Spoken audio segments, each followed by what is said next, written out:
Hello, everybody. Welcome back to our series with gender diverse faith leaders. I'm here today with Rabbi Reuben Zellman, and I'm so excited to talk to you about your experiences with your own gender journey and within Judaism and with music, and it's going to be great. Will you tell us a little bit about yourself and your sort of gender background and your faith background? Sure. I was born and raised Jewish. I have two Jewish parents, and we were not particularly religiously observant people, but we were definitely Jews, and grew up, through the whole process of becoming a Jewish adult, became bat mitzvah in Hebrew school, and all the things that you think of. And I'm also an intersex person, and I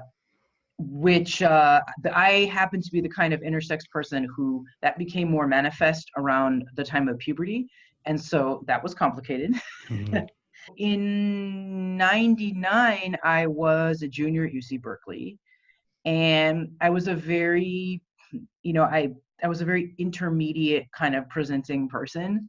And people often, and that got more so as I got older. And it got to a point where a lot of people just typically did not know whether I was male or female, which nowadays is, if you live in the Bay Area, you live in some other places, that's maybe okay.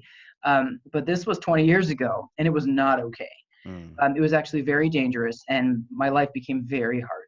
Right, I couldn't write a check because nobody believed that my ID was mine. Mhm. And you're harassed constantly on the bus, or couldn't use a public bathroom anymore, and it was very hard. And it was before people had any consciousness of someone being non-binary Mhm. or genderqueer or non-conforming, and it was way before anybody used the pronoun they. Mhm. I think that if that had been available to me at the time, I probably would have done it. Mhm. But at the time, that just wasn't something people did, and that wasn't something people had awareness of. So being a very in-between looking person was very hard. It made your life almost impossible. And so I decided at that time that although I never identified as male or female, I never identified as either one. But at that time, it seemed like if I wanted to do things with my life that I wanted to do, like go to graduate school or have certain kinds of jobs, that I was going to have to transition, so to speak. And so I took on the pronoun he, and I cut my hair a little shorter, and I went to Goodwill and changed my wardrobe up a little bit, and poof, I was male. I've never been male, right? But I've never identified that way really. But at that time, you kind of had to go one way or the other if you wanted to do certain things in your life. I was part of the LGBTQ synagogue in San Francisco, which is called Congregation Jar Zahab, which is a wonderful place. I became involved there when I was about 19, and they were really encouraging of me to, I became involved in leadership there, leading services and doing other stuff. And they were very encouraging. They're like, you should go to rabbinical school. And I was like, no, I absolutely should not. That is a terrible idea. And then a couple of years later, I applied to rabbinical school because, when a whole bunch of Jews older than you decide you're going to do something, whew, eventually you might decide to do it. Mhm. And that was a real, they were a really supportive community, and taught me a huge amount. And I am always going to be grateful to them for that. And so I applied to rabbinical school having no idea whether I would get in. Number one, because you never know whether you'll get into something. But number two, because I had no idea if they would take a transgender intersex applicant or not. They didn't have a policy on that at the time. Most existing rabbinical schools, and this was now 2002, and I was 24, many of the rabbinical schools at that time had an explicit policy that they did not accept LGBT applicants. I wasn't going to apply to one of those, although I know folks who did as a matter of principle, and I totally respect that. That wasn't the way that I decided to go. I decided to apply to the rabbinical school of the movement that I grew up in, which is the Reform movement of Judaism, which did welcome gay and lesbian applicants, but I don't think anyone had ever thought, how do we feel about transgender applicants? Because there had never been any. Now, I am sure that there have been transgender rabbis in the past, but we just don't know they were transgender. Can you tell us a little bit about a spiritual practice or a text or a story that you really connect to within your tradition? One of the things that I learned early on, before I actually applied to school to train as a rabbi, has to do with some of the Mishnaic and Talmudic material that that actually deals a lot with non-binary gender and non-binary sex in the Jewish tradition, which mysteriously had not been taught to me in Hebrew school when I was young, nor to anybody that I know. And I had to, be an adult and kind of stumble on it for myself and seek out teachers who would help me understand. So we're talking about, religious, legal, and story type of literature from, say, around the year 0-ish through the year 700-ish. That's the earlier stuff. And then up and through the medieval codes. All of these, so Jews like to write books, and a lot of our practices are built on voluminous, 1,000 plus, 1,500 plus years of thought, of Jewish thought, philosophy, literature, storytelling, legal reasoning, about how you're supposed to do life. And so the Talmud or the Mishnah or the codes deal with the whole variety of what a human being might deal with in their life. What's the right way to get married? How do you handle a property dispute with your neighbors? What does it mean to let the land rest on Shabbat? How does that affect farmers? I mean, everything you could possibly think of. And all of this literature, it turns out, takes account of people who, in interacting with the regular things that people deal with in life, people who might be non-binary in terms of sex or gender. So there are thousands and thousands of citations in traditional Jewish literature about somebody called the androgynos, which is someone that they thought, someone sort of conceived as having all of the physical attributes of both men and women. And then there was the tumtum, which is someone who had a distinct gender, but it was not visible on the surface. So this is someone who one perpetually does not know whether they're male or female. Which is a whole other kind of intriguing character.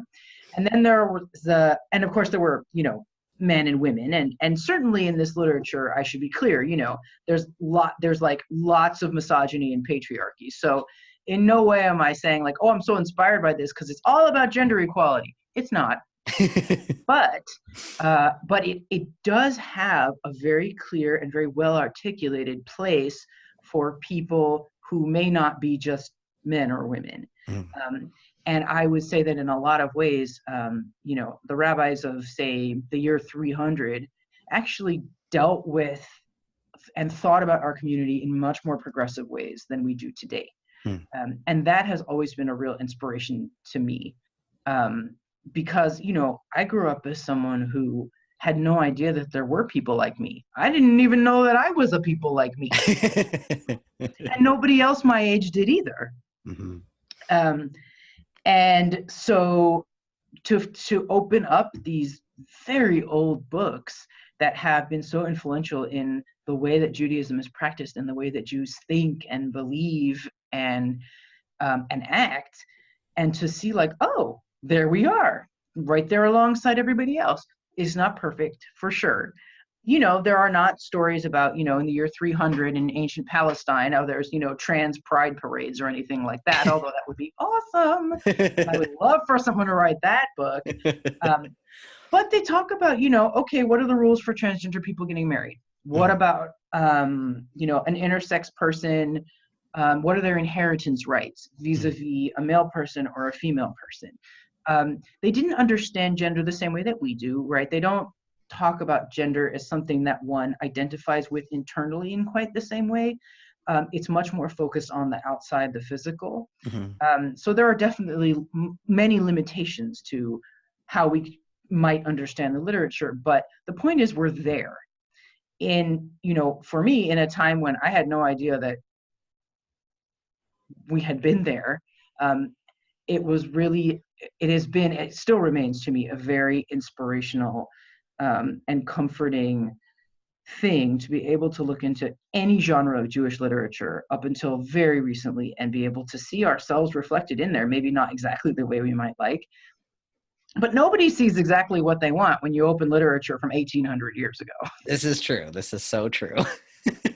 So can you tell us a little bit about the work that you do now? I know you work specifically within music groups and how, like, the connection that music has to our faith life. Can you talk to us a little bit about that? Right now, I'm actually teaching in the School of Music at San Francisco State University. I direct some of the university treble singers, which used to be called the University Women's Chorus until we noticed that there were some people in there who had high voices but weren't women, and like, get with the times, people. So now it's the treble singers, and I teach music theory and things like that. Cool. Various things like that. So that's what I do, and then I also am excited to be involved in a new project that's starting at the Community Music Center here in San Francisco. We are starting a Bay Area-wide trans and genderqueer and intersex community chorus as part of the Community Music Center. And so our first rehearsal is going to be September 16th, and anyone who identifies as those things is welcome. And I have been hired as the first director of this group. So this summer is a lot of outreach and stuff like that. And I think for so many people, singing is a part of, and vocal music is a part of their connection to their faith community. It's absolutely true. I think for a lot of people, the music is really, can kind of bypasses words in a certain way, and can kind of get directly to the heart or to the soul in a way that for some people words don't quite do. For certainly a lot of people who participate in worship services, I think really across traditions, do that in large part because the music speaks to them and is elevating and moving and helps us kind of get to a different place in terms of connection to the divine or the spirit or ourselves or whatever it is we're looking to connect to. Yeah, definitely. Well, thanks so much for being here with us today and for answering questions and telling us a little bit more about your work. And I really appreciate it. And I'm glad that you can be part of this video series with us. If folks want to know more about the choir that you're going to be starting, where can they, or that you're going to be conducting and leading, where can they find out more information about that? They can go to the website of the Community Music Center in San Francisco. Perfect. All right. It's called the New Voices Bay Area TIGQ Choir. Awesome. Well, we'll put a link mixed up the letters. Yeah, it's all right. We'll get it. We'll put it in. We'll put a link down below so everybody can remember. Perfect. Thanks so much for being here, and it was great talking with you. Thank you so much for having me. Be well.